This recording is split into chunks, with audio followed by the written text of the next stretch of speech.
What's wrong, little one? I am so weak. I chip at the slightest touch. Well, what if we could turn your weakness into your greatest strength? Oh, really? No, I'm kidding.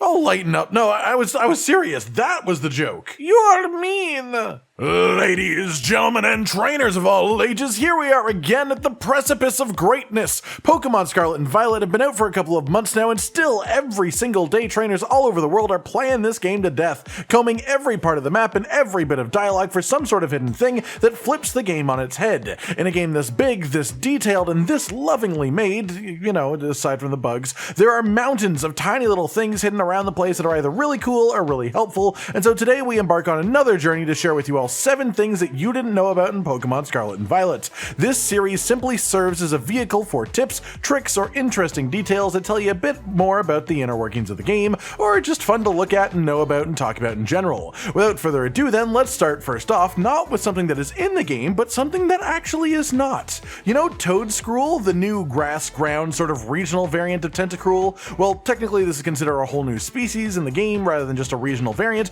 but, well, we all know the truth, let's be honest. The thing is, this Pokemon was never actually planned to be in the game originally, and definitely not in this slot. Data miners found out through extensive searching that all the files for Toedscruel, the pre-evolution of this Pokemon, are actually named Magikarp in their actual file names. This leads us to believe without much doubt that originally Toedscruel and Tentacruel were actually supposed to be a regional variant of the Magikarp and Gyarados line. Just imagine that, Magikarp and Gyarados, but if they were a grass-ground type. Maybe even having silly little legs like Toedscruel and Toedscruel do, walking around in a way that looks hilarious. While I have no real idea how this would have worked for Magikarp, we actually have some pretty good guesses as to how the Gyarados would have functioned. And that is because many theorize that Orthworm, the new steel worm Pokemon who just pops out of the ground and has little hands coming out of his neck to punch stuff, is actually that scrapped grass-ground Gyarados model with a bit of a transformation into a steel type that happens to know a bunch of ground moves. The model of this conceptually actually makes a fair bit of sense. If you were to put a Gyarados on the ground, then it would probably be more worm-like than anything else, so I can definitely get behind this. We are worms!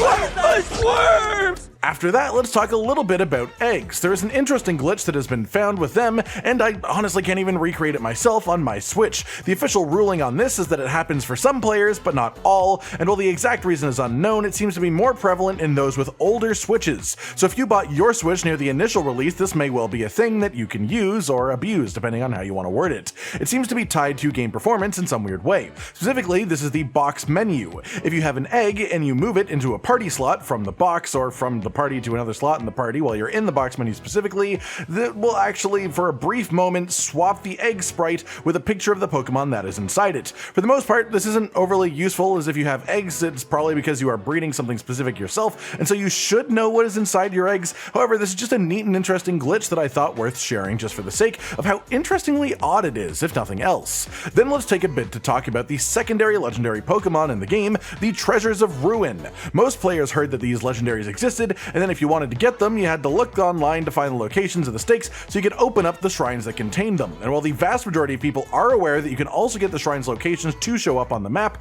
did you know that you can actually fast travel to those locations as well? This is all related to the history class within your academy. Most people ignored this class like they ignore most of the classes, knowing that they could just search the locations for these things online, but if you actually do the classes, which in all honesty takes a really small amount of time, about 10 minutes for the history class if you rush it, then the professor who teaches it will actually add the shrine locations themselves on your map. Once you have the locations there, if you visit the location that a shrine is, you will unlock it as a location for fast travel. This may seem like a minuscule thing, but 3 out of the 4 shrines are actually a decent jump away from any other fast travel locations, meaning they are the best and fastest ways to get to those specific parts of the map. This doesn't only help you with getting to the shrines themselves, but it also makes it easier to get to randomly spawn Tera Raids or mass outbreaks. In fact, specifically the Ground Blight Shrine is the furthest northwestern travel point on the entire map, and so anytime you want to go to the general Sakurat Trail area of the map, this fast travel point will actually save you a ton of time. And of course, this adds up the longer that you play the game and the more that you go around the map. Big thanks to Tanky Gliscor in our video comments for pointing this one out. After that, it's time for many trainers' favorite activity, hunting shinies. Specifically, today we have a couple of locations that we're going to talk about. The first one comes from a Japanese YouTuber by the name of Sukaru, and it's over by the Fire Scourge Shrine on the map. And so once again, again, the fast travel to shrines becomes immediately relevant. Specifically, this location is southeast of this shrine over here. The area itself is this green patch on a bit of a hill, but you want to climb up to this rock on the western side, where you can set up a picnic when you're facing sideways. Do so and you're all set up to create isolated encounters for 7 different Pokemon, depending on which shiny sandwich you eat, as well as a couple of sandwiches that will spawn 2 different Pokemon for some slightly less isolated hunts. The 7 full isolations are Dragon for Noivern and Noibat, which spawn in lovely little packs, Ground for Nummel and Camerupt, Psychic for Spoink and Grumpig, Grass for Skiddo and Gogoat, Rock for Knackley and Knacklestack, Electric for Shinx and Luxray, and then Bug for Lokix. As well, you can actually find a shiny Lucario here, which I know is a big deal as it's a favorite of many trainers, but it is in slightly less isolated encounters. Specifically, if you eat a steel sandwich, it'll spawn in with Cufants and Riolu, with Rioli being the rarer of the spawns. Or if you eat a fighting sandwich, it will spawn in Howlucha and Riolu, with again Riolu being the rare spawn. But both of these can still yield shinies for those Pokemon. As well, if you eat a dark sandwich, it will spawn either Lokix or Houndour and Houndoom in packs, in case you are looking for those as well. So basically, set up here, eat the shiny sandwich for whichever of these Pokemon you wish to hunt, then pack up the picnic. The Pokemon will spawn in front of you, mostly in packs, which makes it super fast to reset. Once they have stopped spawning in, put up the picnic again and put it away instantly, and they'll respawn in the area. Do this on repeat until your specially colored friend appears, and then go get it, job's a good one. Shiny Pokemon acquired, and again, you can do this easily for 7 isolated encounters and 3 semi-isolations as well. You're so alone. After that, we have what should have been an excellent shiny farming location, but has actually turned out to be an absolute anomaly within the game's functions. This is a cave in Area 0. Specifically, there is a waterfall that you can get to either from the very top or from Research Station 1, and if you jump down this waterfall just above the bottom of it, there is a cave entrance hidden in the wall. Lots of different Pokemon will spawn in here, but for the most part, it's only one of each type. The way that the game works, if you eat for Encounter Power level 3, the only Pokemon that will spawn in front of you are Pokemon of that type that can spawn in that location.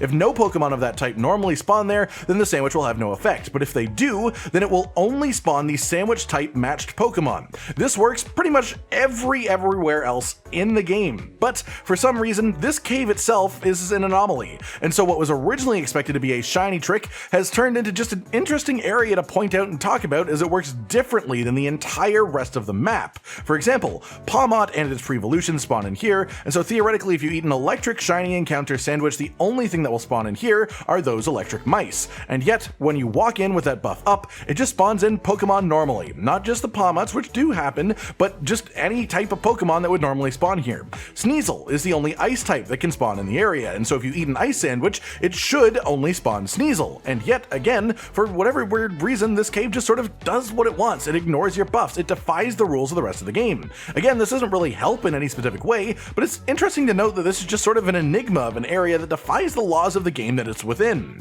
Next up, let's talk about Tera Raids, and specifically an ability a certain Pokemon has called Weak Armor. This is the base ability of Sinistea and its evolution Poltegeist, and when hit by a physical move, it lowers its physical defense 1 stage, but raises its speed by 2 stages. You may think that is a detriment, but that's where things get interesting, because Sinistea and Poltegeist are capable of learning the move Skill Swap. This swaps the ability of the user Pokemon with the ability of the target Pokemon, and yes, this can in fact be used in Tera Raids. So you walk into a raid, give the opposing Pokemon a debuff that makes it lose 1 stage of defense every time it's hit by a physical attack, and the speed buff that it gets doesn't really make a massive difference, at least in most raid scenarios. At the same time, you give your Pokemon whatever ability the raid boss had, which in most cases is an upgrade. This actually makes Sinistea and Poltegeist a really interestingly strong support Pokemon for multiplayer Tera Raids, especially as Poltegeist specifically can learn both Light Screen and Reflect to help out the team, and so if you run this Pokemon knowing your teammates are running big hitting physical attackers like Iron Hands, Azumarill, or Annihilate, then you're providing an insanely high amount of value to your team from a support role. Just thought this one was pretty fun, it's a good interaction that exists, and thanks to Boo Lee in our own video comments for pointing it out. Finally then, let's talk about a specific Pokemon, Houndstone. This ghost dog Pokemon is extremely interesting, mostly because of its signature move, which is called Last Respects. This move increases its base power by 50 for every Pokemon in your party that has fainted, and so if you use it at the right time, it will be insanely strong. Last week we found out that the ability Supreme Overlord on King Gamut works in raids. Specifically, when you return from fainting, you get a 10% buff to attack for every Pokemon that has happened to faint within that raid. This left a lot of people in the comments wondering if the same tactic would work for Houndstone in Last Respects, and well, the short answer is no, it actually doesn't. This may seem odd, but there is reasoning for it. Last Respects is specifically coded in a couple of ways. One, to not count the deaths of your teammate Pokemon in Tera Raid, so the deaths don't help you. But the second thing is that it is coded to not count deaths from Houndstone itself. And so in actuality, there is no way to buff up Last Respects in a Tera Raid, sadly. But this led to a bit of interesting information as well. As I mentioned before, this move is raised by 50 base power for every Pokemon in your party that has fainted before it is used. But did you know that this actually stacks if you revive Pokemon as well? Specifically, you can keep reviving the Pokemon in your party and letting them die over and over, and this will result in the power of Last Respects being continually boosted past where you would normally think is the limit, and this actually does have a cap coded into the game. 100 fainted Pokemon, which would make the base power of Last Respects at its absolute maximum 5,050. That is an insane number, and honestly, once you let it get that high, I question why you even give it a cap at that point. Which I find interesting about this though, is that this shows that Game Freak were definitely scared of this attack. They put the attack in, but knowing how abusable it could be in theory, they were careful to plug up the loopholes. They put in a feint cap so it couldn't go above 100 feints, though again at that point I don't really think that part makes much of a difference, but they made it so specifically it doesn't get buffed from Houndstone's own feints, and they made it so it doesn't get buffed by Houndstone's allies fainting in a Tera Raid. They basically made this ability unusable in a Tera Raid, whereas if they didn't put in these things, it would be brokenly strong for Tera Raids. They were aware of what this move could be, and then they did everything possible to snuff it out and stop it from becoming so overpowered. I just find it really interesting to find all these little tidbits, really. And that's it for today, everyone. Another 7 things you probably didn't know about in Pokemon Scarlet and Violet. I hope you've enjoyed your time here, and I hope at least some of these tips or tricks will help you in your journey further through the game, or at least increase your appreciation of some of the finer and weirder details at play here. If you have any more little lesser known things like this that you know about the game that you think the community at large should be made aware of, as usual, feel free to leave them down in the comments below and we'll talk about them in the next episode, and of course give you credit for your contribution. Like if you like the video, subscribe and hit the notification bell for more, and most importantly, ladies and gentlemen, until next time, stay sweet. Josh, Cotton, and Hollow with the videos, dropping the humor like a hammer on your tippy toes, bringing entertainment on a daily arrangement to take our insanity and turn it into entertainment. Yes, I said entertainment twice, to reiterate that it is nice to look into your faces on a mostly daily basis when you let us in your homes to make the whole world a stage. Goodbye.